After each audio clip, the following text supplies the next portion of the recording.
So here we are at Lake Michigan, and you can see Chicago in the background. What?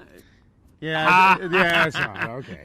That is Astoria, Oregon. We're on the Oregon coast. It's interesting you bring up Chicago because Chicago Skyline, there's an argument that flat earthers use to prove that the earth is flat using the Chicago Skyline. How do they do that? Let's take a look. There's a photographer named Joshua Nowicki, and I want to clarify, I don't believe that he's a flat earther. I believe he's a very good photographer. I like his work. He's got a website out there with pictures. And several years ago, he went across Lake Michigan at a state park in southwest Michigan, and he takes this telephoto lens on his camera, and he's got some pictures of the Chicago skyline. You can make out the Willis Tower and the Standard Oil Building, John Hancock, several other buildings. It's impressive. If you run the calculation, this thing's over 50 miles away. The bottom of the skyline should be like 1,700 feet over the curvature of the earth. Even the Willis Tower, the tower on the very top that sticks up, might poke up depending exactly where you are, but it's going to be real close. You shouldn't see any of the building at all, yet you do in this photograph.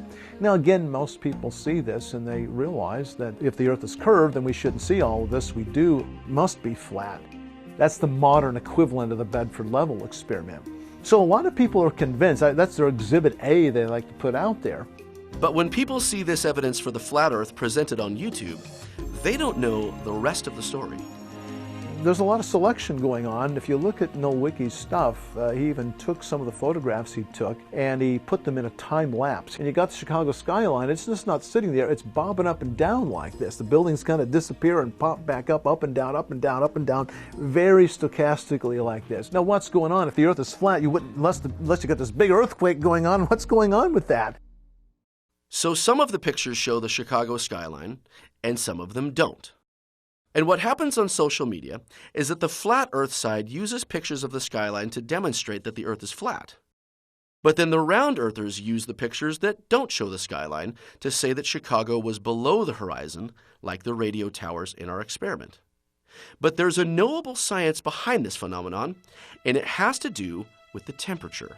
The weather conditions are vitally important here because every one of these photographs, and in fact the Bedford level experiment that Rowbottom did a century and a half ago, they were all done in the summer or in the spring sometimes when you get temperature inversion.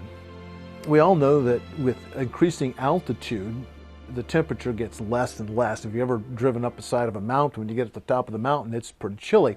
So the point is, in the summer and the spring, a large number of bodies of water, such as bays and oceans and Great Lakes and so forth, they remain kind of chilly.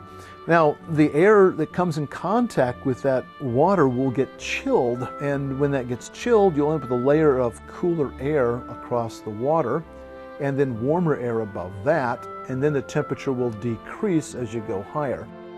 And this inversion layer can actually cause light to bend. Well, suppose you have an object sitting over here like the skyline of Chicago, and light rays start to come out across, running pretty much tangent to the Earth's surface of the Earth at this point. Now, if the Earth is curved, then that moves tangent, it will start to climb, it ought to try to climb up out of that cooler air into the warmer air above. The problem is the speed of light is slower in cooler air than it is in warmer air. And whenever you have a light, any wave phenomenon really, going from one medium to another where the speed of the wave is different, you will get this curving that will take place, and it will curve back into the medium where the speed of the wave is slower, so the light will bend around the curvature of the Earth. The way to avoid this is to try the experiment on a cold autumn or winter day. But you will find that you won't see the Chicago skyline very far at all. It will actually be eclipsed by the Earth.